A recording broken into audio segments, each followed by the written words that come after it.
Hi, my name is Dr. Joe Childs. Welcome to our office. I'm a board-certified functional neurologist, and today I'm going to talk to you about vertigo, dizziness, and balance disorders. So if you are suffering from any one of these problems, which most likely you are because you came to our office for our free consultation, maybe you have vertigo, maybe you have spinning, maybe you have dizziness, maybe you have poor balance, maybe you have a fear of falling when you walk. Today I'm going to talk to you about a drug-free solution to these issues. Now, the majority of people that come into our office have been pretty much everywhere. If you have vertigo or dizziness, potentially you started off going to your primary care doctor. You came in to see him, you told him that you woke up, you're dizzy, or you've been noticing these dizzy spells that are coming on. Majority of the time, your primary care doctor is going to refer you to one or two places, either a neurologist or an ENT. So many of you have been to ENTs or ENTs, and typically what they're going to look for there, they're going to find out, is the problem due to some inner ear problem, an inner ear infection, some type of inner ear disorder. Then you may get referred to a neurologist. Neurologist may look at you, determine whether you have a problem. They may send you out for blood work. Many people will come back, blood work's normal. You may go out for a brain MRI. You get the brain MRI, they find out that it's negative. They look at it, they say there's absolutely nothing wrong with your brain, you have a healthy brain, which is good news, but the question is, why are you dizzy? You may have special testing. Many people will come in and say, all of these doctors that we've been to, they can't tell us anything. They really can't tell me why I have a problem. They can't find anything else wrong. If that sounds like you, then this video is going to be very impactful. It's going to be very eye-opening for you. Now, one thing I want to let you know is we have a drug and surgery-free program for helping people with chronic dizziness, chronic vertigo, and things of that nature. We don't use any drugs, we don't use any surgery, and we've been helping patients with these types of problems for over 18 years in our practice here in Chester County. We've helped hundreds of patients with vertigo and dizziness. Before we go into exactly what we do, what I'd like to do is tell you a little bit about myself. I'm a board-certified chiropractic neurologist. Now, most people think of chiropractors as only treating people with neck pain or back pain or maybe even some headaches, or maybe somebody has been into a car accident and their lower back hurts. But in chiropractic you can specialize, and I chose to specialize in the field of chiropractic neurology. So after your 8 years of education to become a chiropractor, you can do postgraduate education in various types of specialties, and I chose, again, neurology. So it's another 3.5 years of postgraduate education, and then you take a board and you become fellowship trained in what's known as functional neurology, which is drugless neurology, helping people with neurological problems without drugs. I'm also fellowship trained in minor traumatic brain injury and concussion. So within the chiropractic or functional neurology program, there is another specialty for people that have brain injuries and treating patients with those issues and concussions. We do that. A lot of people that have concussions have chronic dizziness and vertigo. I'm fellowship trained in vestibular or inner ear and brain rehab. I'm fellowship trained in child neurodevelopmental disorders, so we do see a lot of children in the office, not with dizziness or vertigo, but with learning disabilities and ADD and ADHD. I'm trained in functional nutrition and blood chemistry, so we help a lot of people with nutritional care. And we'll talk about how that is absolutely critical for helping people with dizziness in a lot of cases. We do a lot of spinal decompression therapy for people with herniated discs and bulging discs, so I've been trained in that. Before I did all of this training, I was an exercise physiologist. I had my training at Penn State, and then I've also been trained in what's known as chiropractic pediatrics or chiropractic care for children. So that's a little bit about me. Let's talk a little bit about what makes us different from every other doctor you've seen, every other therapist you've seen for your vertigo. One thing I want you to understand is we look for the underlying cause. We want to check you neurologically, metabolically, which means looking at your blood work, and structurally. Usually people that come in and see us that have been everywhere, they usually have a combination of all three of these problems. So we treat vertigo nutritionally, which means metabolically and neurologically. And the thing I want you to understand is there is a drug and surgery-free solution to helping most people with vertigo and dizziness and these types of problems. Key points I want you to understand is chronic dizziness is correctable. Maybe you've been to multiple doctors, they tell you that you need to learn to live with it. That's not the case. It is not reversible or correctable with drugs. You can't reverse dizziness with medication. There needs to be another approach to help you. And drugs only address the symptoms. They don't address the cause of the problem. We want to find out why is it that you're actually having the problem. We hear stuff like this all the time. My doctors don't have any answers. I've been everywhere.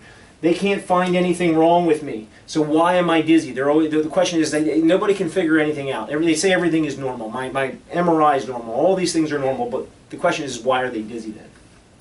So there's really two possible reasons for your, or two general possible reasons for your dizziness or vertigo. And we'll put these into two categories. One is an ablative or a hard problem or lesion, and the other is a functional problem. Let's explain this to you. When somebody has dizziness, or they have a balance disorder, or they have disequilibrium, or any of these symptoms, normally they're going to get sent out for imaging. And the reason why they get sent out for imaging is so they can take a look at what's going on in your brain. They want to see, is there an ablative or hard lesion? Meaning, is there anything that they can see on MRI?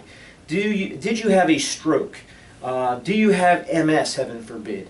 Do you have, do you have any aspects with your brain? Do you have a brain tumor? Do you have any hard pathology in the brain? Now, most people that come and see me have had them MRIs. They have them and they say there's absolutely nothing wrong with their brain, or they found very minor issues, maybe age-related issues or something like that with the brain. So these are ablative problems. Thank God you don't have one of these problems. So that's one type of thing. The other thing is a functional or physiological problem. This means that your brain or your nervous system or your inner ear connections to your brain and nervous system is not functioning well, but there's nothing in there that they can see. There's nothing that they can do surgery on to cut out or anything of that nature. So it's a physiological problem. Okay? Now, when we look at these physiological problems, they can be in really two main areas. They could be either peripheral, or they can be central, or they can be a combination of both. So peripheral means out in the periphery, which would be your inner ear. Your inner ear has fluid and all types of canals and aspects in here, and what it does is it sends messages based on head movement and position into the brain. So peripheral would be on the outside, which would be your inner ear or the nerve connecting your inner ear to your brain, and central is your brain, or any areas of your brain. A lot of times people that come in and see us, they have a combination of both of these problems.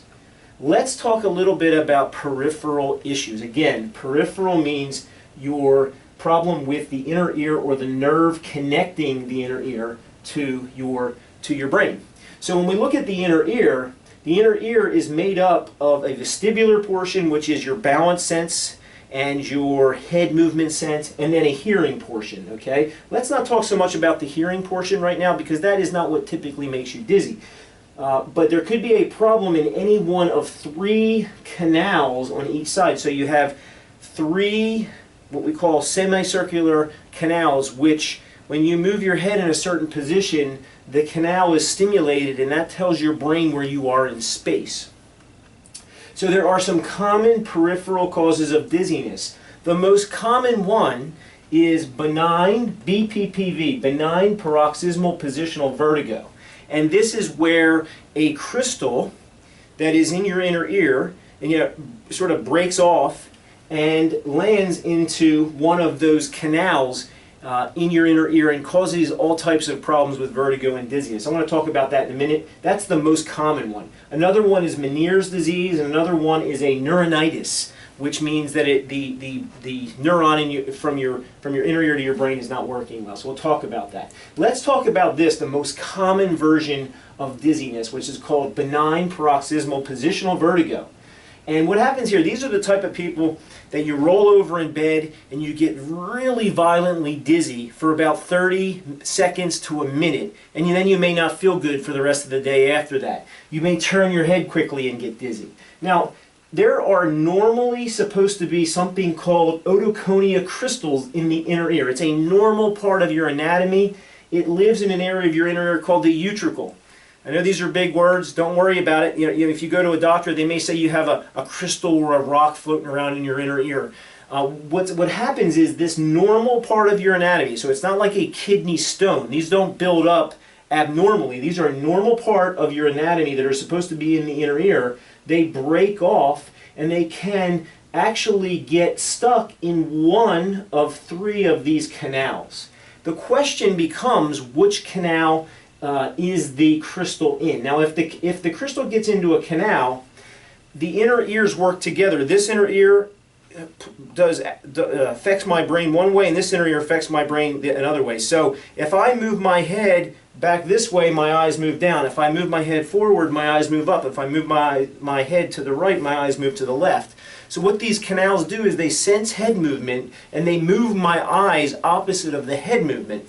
And so if these canals are balanced and working well, the eyes are very stable and stationary. If a crystal gets in one of these canals, it changes everything. It changes the fluid dynamics. So then when you move your head, that crystal overstimulates one of these canals and causes you to have dizziness, or what's called nystagmus.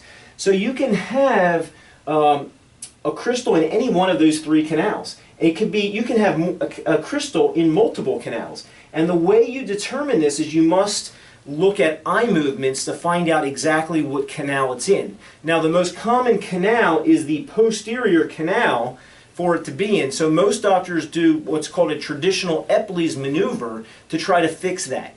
But you have to ask a couple of questions. Number one, what canal is it in? The way you determine that is you look at which way the eyes move.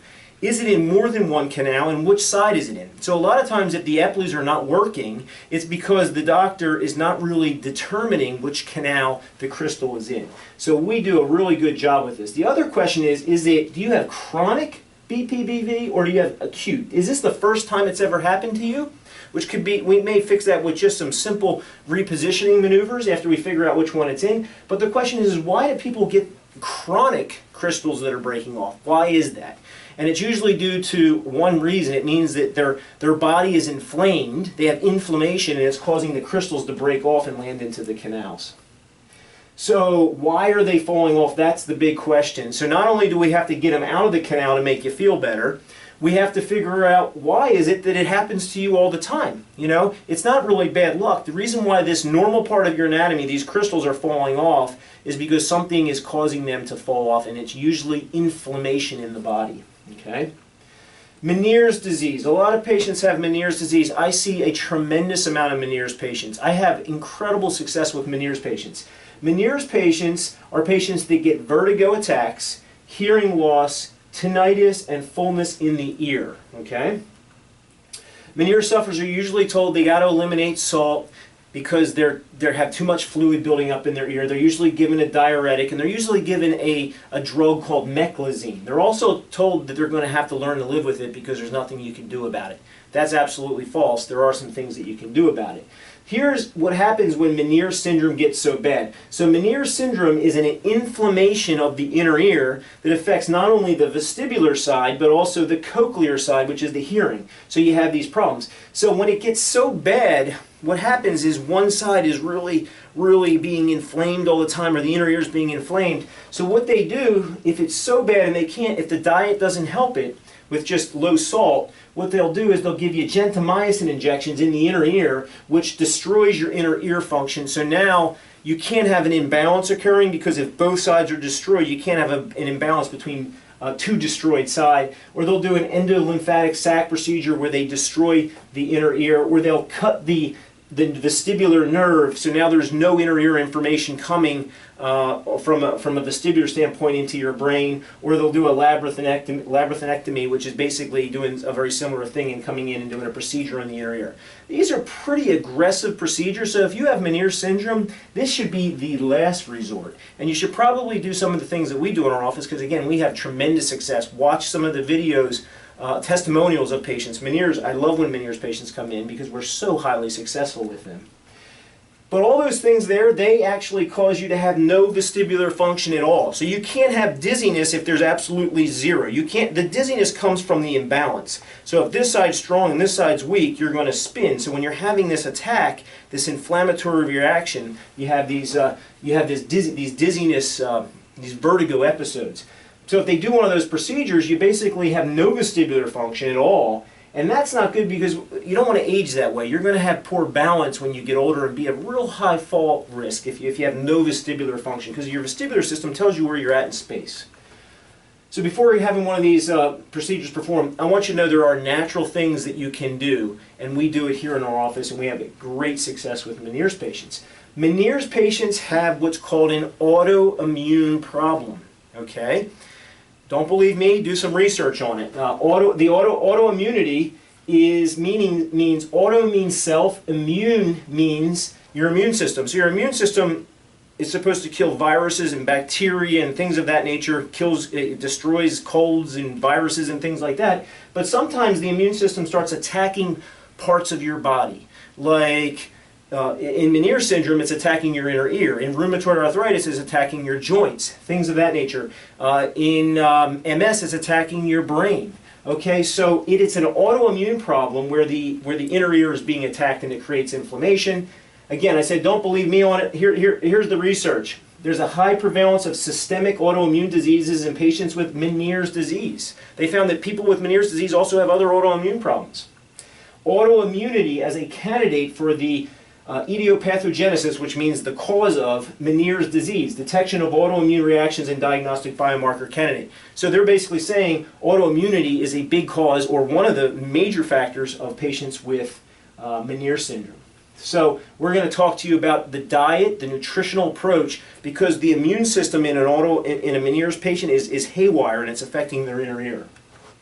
Neuronitis is another peripheral problem, and neuronitis is when you get an infection. So I always ask the patient, when you first got dizzy, did you have a cold? Did you have a sinus infection? And they'll say, yeah, I did. That's what happened. I had a sinus infection. I got incredibly dizzy. So sometimes a virus can get up into your inner ear and it can affect the nerve. So this is inflammation of the nerve that sends the messages from your brain, from the inner ear to your brain. So if you get an infection on one side, suddenly you have only vestibular information coming in on one side and nothing on the other side. That's like riding your bicycle with one arm that's loose and the other arm that's strong. You're going to spin, and that's why people get pretty violent vertigo. And most of the time it's from an inflammation. The problem is it an acute or old? Because once you have inflammation and it damages one of these inner ear nerves, it will affect the way your brain functions on one side. So a peripheral problem, a problem in your inner ear, will eventually cause central dysfunction because the inner ear sends messages about your head movement and about balance and about eye movement into your brain stem. So if I cut the vestibular nerve on one side, I'm going to have no information coming in to my brain on that side, and that's eventually going to cause my brain to not work as good or create a vestibular bias where one side's stronger than the other, and now suddenly you have chronic dizziness brought on by a peripheral problem that's affected the central circuitry, okay? So central dysfunction. So now we're moving away from most of the peripheral problems, we're talking about central. So again, what you want to understand is that central means it's affecting the way the brain is functioning. So your inner ear sends messages into your brainstem, and those messages from your brainstem go up to your cortex for final processing, and they also control movements of your eyes. So people with central-based problems can have age-related deficiencies in their vestibular system. So as we get older, our vestibular, the central connections from our inner ear to our brain, start to not work as good. We can have long-standing peripheral problems. People that have chronic Meniere's, chronic benign paroxysmal positional vertigo, or they have an old neuronitis. So I had a patient that had what's called a Ramsay-Hunt syndrome. She actually had a herpes infection, like a shingles infection, in the nerve that controls her vestibular function. She had severe vertigo while she was having shingles. The poor lady had a tough time. But before she came in to see me, she had that 2 years before, but now she has chronic vertigo. That's a peripheral problem creating a central-based problem. So what we did is we did vestibular and functional rehab on her to improve the way her brain was functioning. So where it got shut down on the side where the infection was, she had almost no brain function of the vestibular variety on one side, so she was chronically dizzy. So from long-standing peripheral issues, metabolic. Some patients that have food sensitivities, things like that, they can have brain inflammation. And that causes their brain not to work as good. Previous ablative, so somebody who's had a tumor, somebody who's had a stroke, somebody who has MS, these are things that can cause central-based vertigo. Head injuries, concussion, central-based vertigo. Concussions damage the vestibular central vestibular or central inner ear processing, or patients that have neuropathy, which is like they start losing the function of the nerves in their feet and hands, can start to have decreased function of the central system. So the missing link is usually patients that have central-based vertigo will have a problem with the cerebellum and brainstem function. So your cerebellum controls coordinated movement, it controls accurate eye movement, it controls balance, things like that. So if I go to grab something, do I miss it? Am I accurate with my movement? So the cerebellum, when it's not working good, can create balance disorders. We do cerebellar rehab and retraining.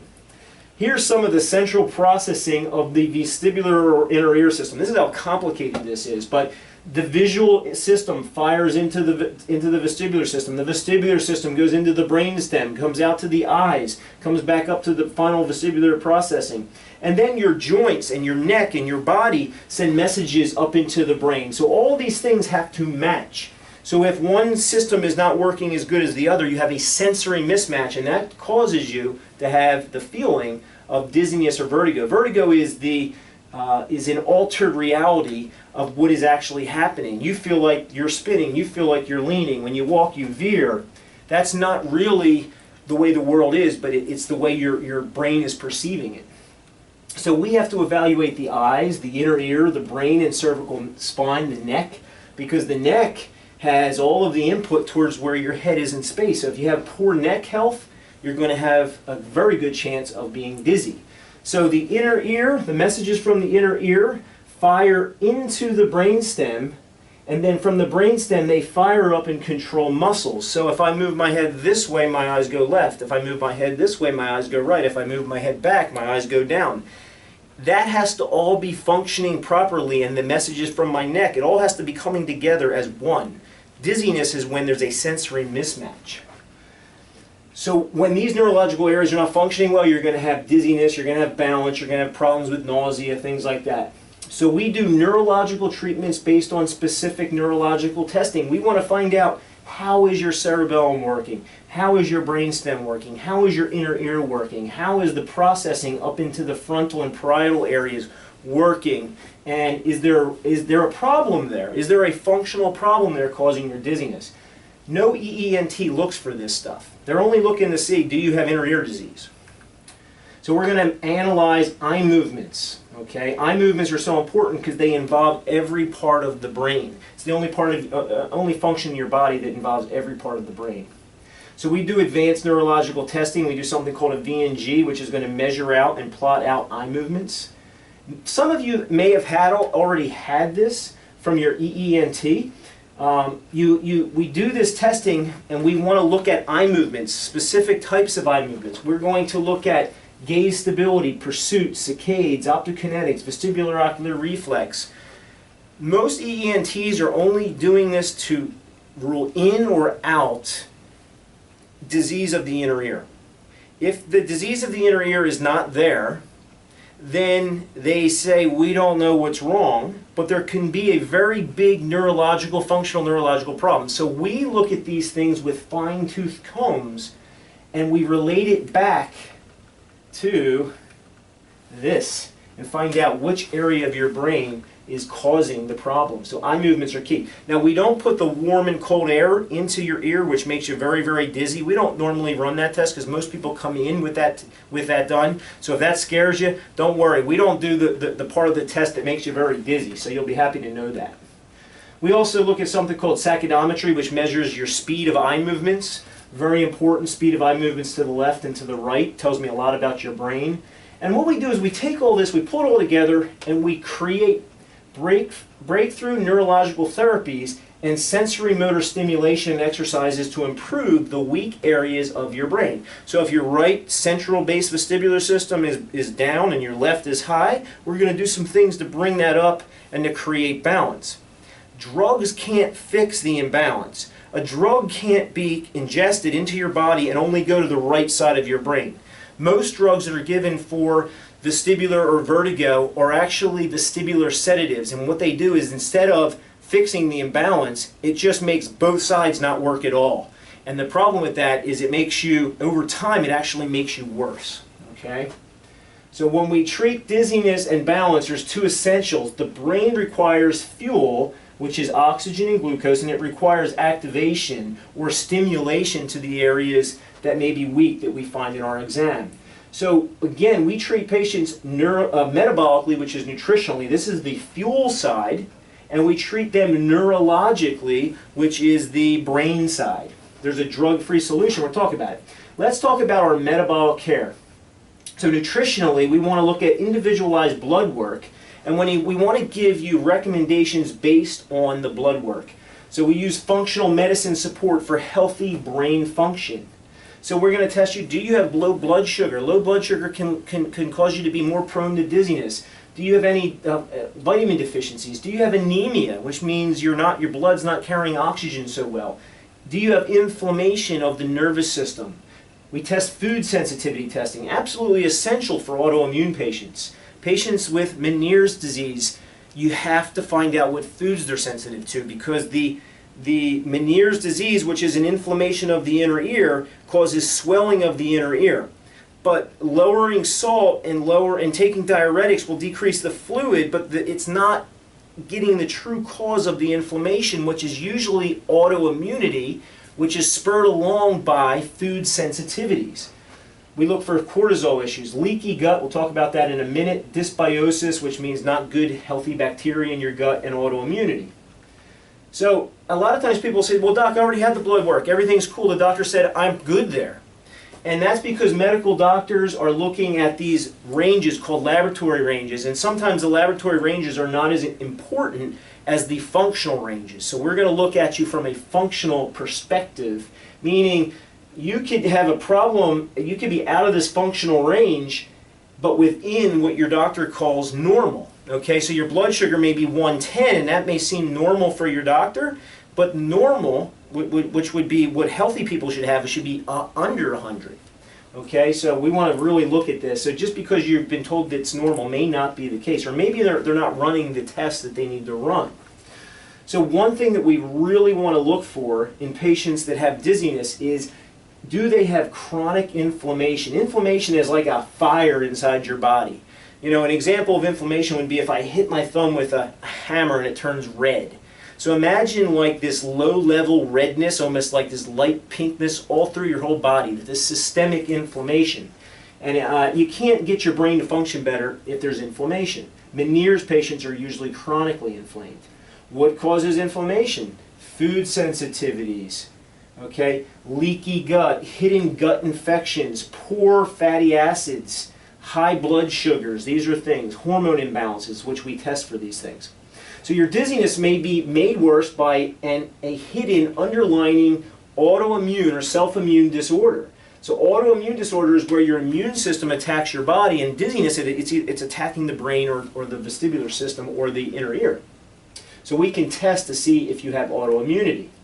Leaky gut. So if you have an inflamed gut, you will have an inflamed brain.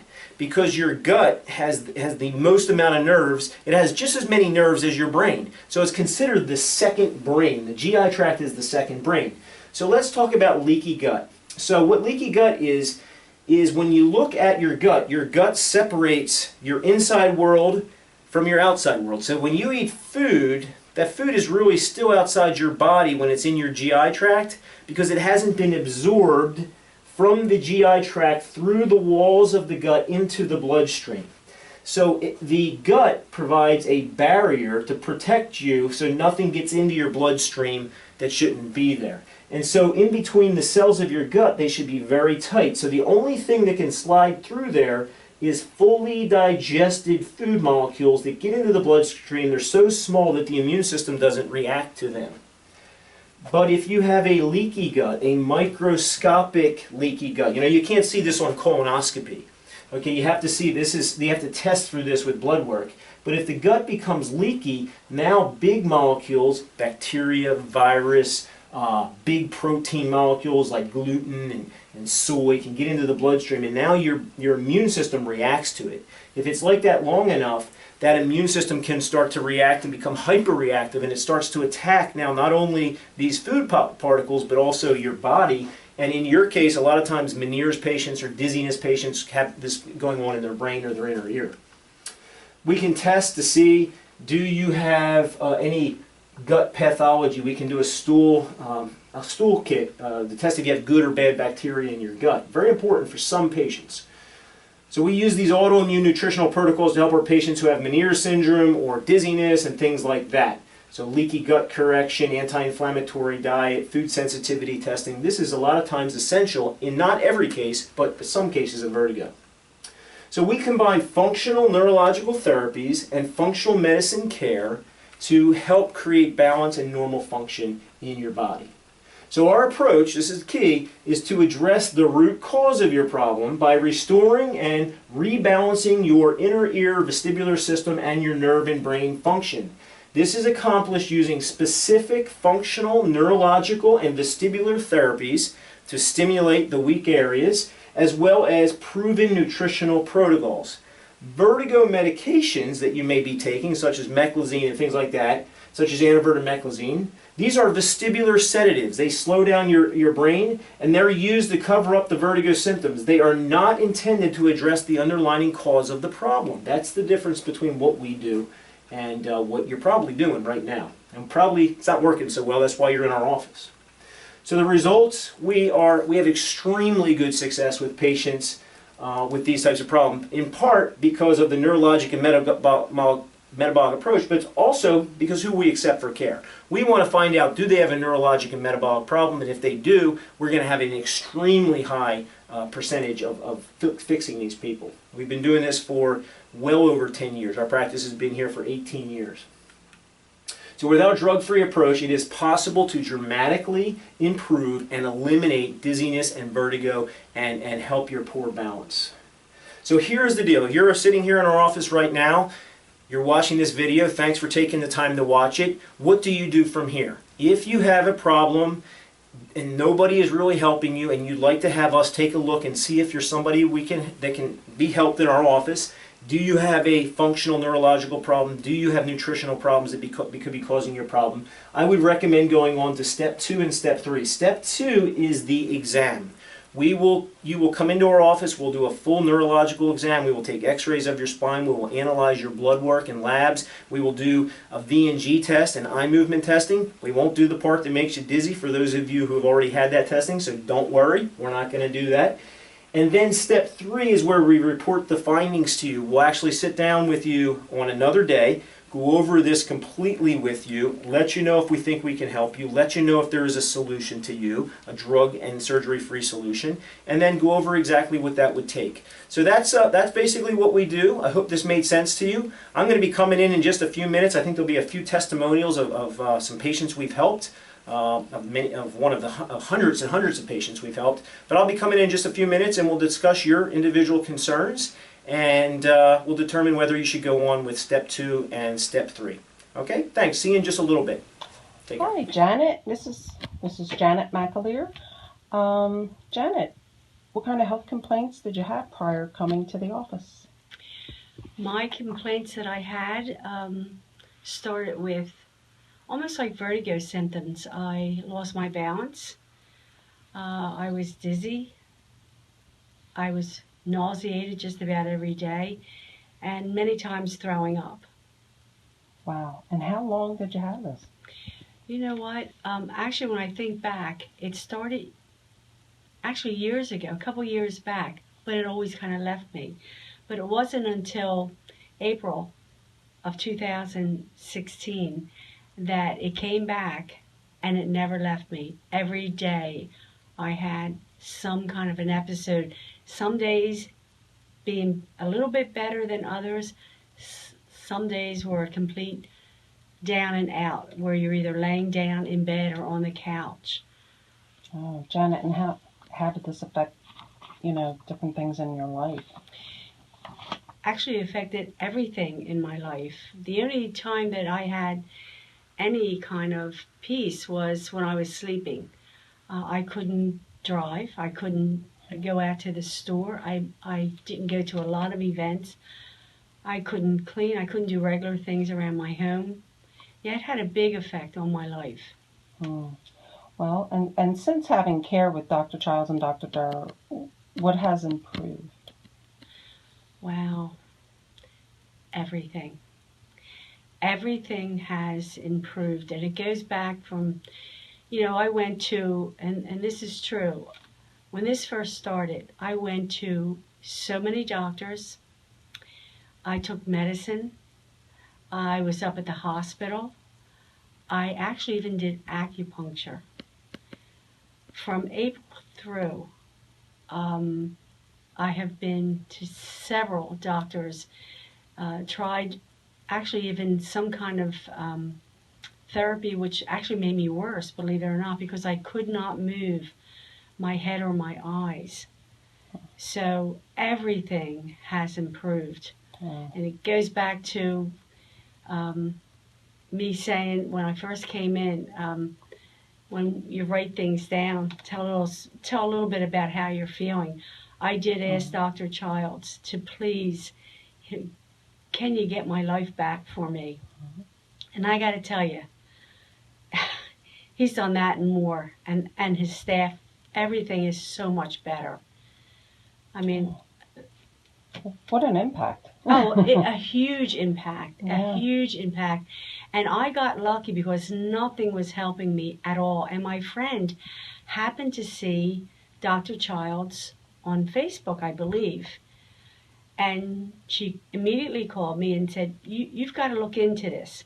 So I did. I went online, and he hit on everything because it's a kind of, I don't know if I want to say illness, but you're so down and out, and it's an everyday occurrence that you think, you get tired of telling people, the same thing, how you feeling, but he hit on everything that was wrong with me, and I made the call, and I'm better for it.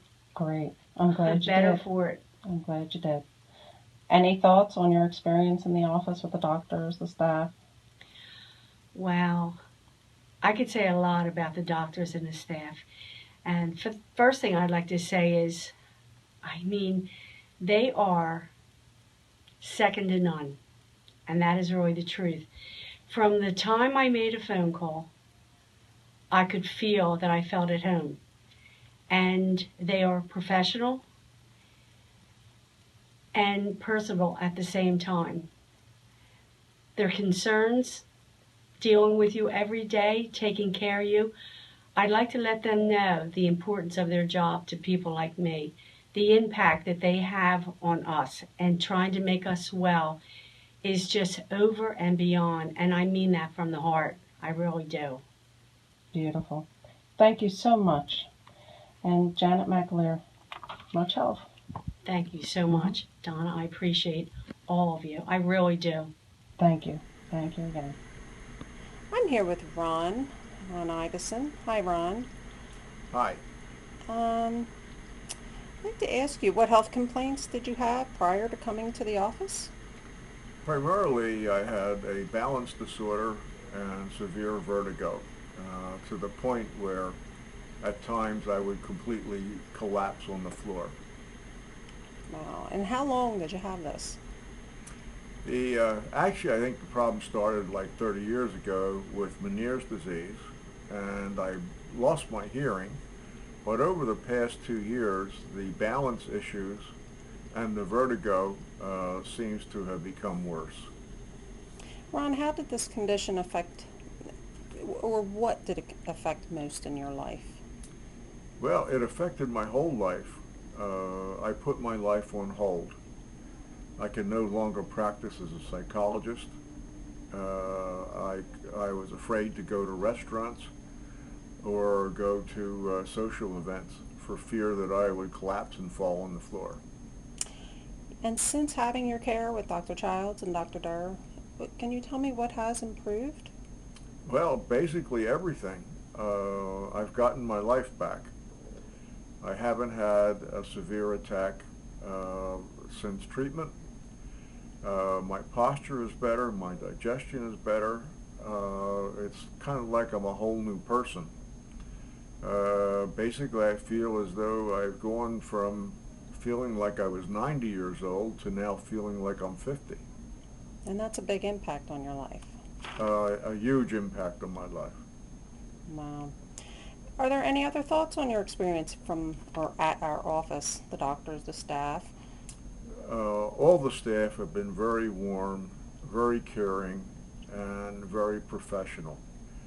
From the time you come into the office until the time you leave, you feel like you're valued. That's great. Well, thank you, Ron. And signing off. All right, I'm here with Frank Scattini, a patient in our neurometabolic plan. Hi, Frank. How's it going, Jamie? All right. What health complaints did you have prior to coming in the office? I had several. I'd been diagnosed with Meniere's disease, and I'd also had for years been taking Synthroid for my thyroid condition, or Hashimoto's as it turns out to be. Mm-hmm. Plus I had some general, not feeling well on a consistent basis and kind of lethargic issues. How long were you suffering with those symptoms? I had Meniere's for about 2.5, 3 years. It just showed up. I was deaf in my left ear, which also came up rather suddenly, and the only option the doctors really gave me was surgery to disable my left ear to stop my my periodic vertigo and dizziness issues. Oh, wow. So what did those symptoms affect the most in your life? Pretty much every aspect of it. It was getting so bad at times that I would just be sitting there at a family reunion or at a party, and all of a sudden I'd start getting dizzy, and I'd have to sit down and stuff. So it really was affecting every aspect of my life at the time. It was making it difficult to work and just do general things. Since having care with Dr. Charles and Dr. Durr, what has improved? Several things. One, going through the metabolic aspect of it, of what my diet was, kind of helped address some issues. The other thing is the therapy really addressed my Meniere's to the point where now I actually can hear out of my left ear, which was a shock. And I did notice that and I've had challenges on my left side, which through therapy has really significantly improved. That's great. How was that impacting your life? Now I pretty much do everything I could do before about 2.5 years ago. So I run, I basically do everything everybody else does. The only thing different is I have my diet significantly different than it used to be, which isn't always fun, but hey, it is what it is. All right. Any other thoughts on your experience at the office, of the doctors and the staff? Yeah, no, I think the staff were outstanding. Everybody was really helpful, really willing to help me out, and they've really pushed me at times, which was really good. And it's really been a pleasure, being part of the program. Excellent. Thanks so much. Thank you.